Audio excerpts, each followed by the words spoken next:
সেদিন আমার বাবা ফোন দিয়ে বলছে যে আজকে তোমরা সবাই আমার বাসায় চলে আসবে আর আমরা সবাই একসাথে মিলে একটা স্পেশাল খাবার খাবো।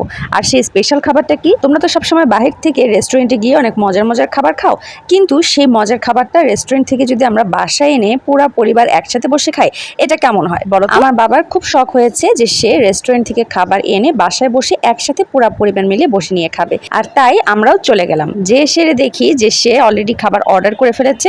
আমরা যাওয়ার কিছুক্ষণের মধ্যে খাবার অলরেডি ডেলিভারি চলেও এসেছে বাসায়। তো এর ভিতরে আম্মুকে দেখলাম সুন্দরভাবে টেবিলটা একদম রেস্টুরেন্টের মতন করেই সবকিছু সুন্দরভাবে সাজিয়ে নিল। আর এরপরে খাবার আমরা একদম আস্তে আস্তে পরিবেশন করতে লাগলাম। বাট আমার ভিডিও করার কোনো প্ল্যানিং ছিল না, যার জন্য আমি আসলে শুরুর দিকের আরও অনেক সুন্দর সুন্দর ক্লিপই নিতে পারিনি। তো যাই হোক, আমি এই জন্য একদম শেষ পর্যায়ে এসে সেটা ছোটো ছোটো করে কিছু ক্লিপ নিয়েছি। চিকেন গ্রিল উইথ নান, আর সে সাথে ছিল হচ্ছে fried rice with chicken wings, Chinese vegetable, কসলি সালাদ, নানের জন্য স্পেশাল সালাদ, কোল্ড ড্রিঙ্কস, আরও অনেক আইটেম ছিল। প্রতিটা মা বাবাই চায় তার সন্তানদেরকে নিয়ে খুব সুন্দর হাসি খুশিভাবে একটা জীবনযাপন করতে। আমার বাবারও আসলে এই শখটা আমার কাছে অনেক ভালো লেগেছে। তার মেয়ের জামাইদেরকে নিয়ে একসাথে বসে রেস্টুরেন্টের খাবার বাসায় বসে সবাই মিলে এক মিনিট খাবো, যেটা কোনো 5 স্টারের চাইতেও অনেক বেশি মূল্যবান। আপনারা সবাই কিন্তু অবশ্যই মাশাআল্লাহ বলবেন, মাশাআল্লাহ বলতে একদমই ভুলবেন না।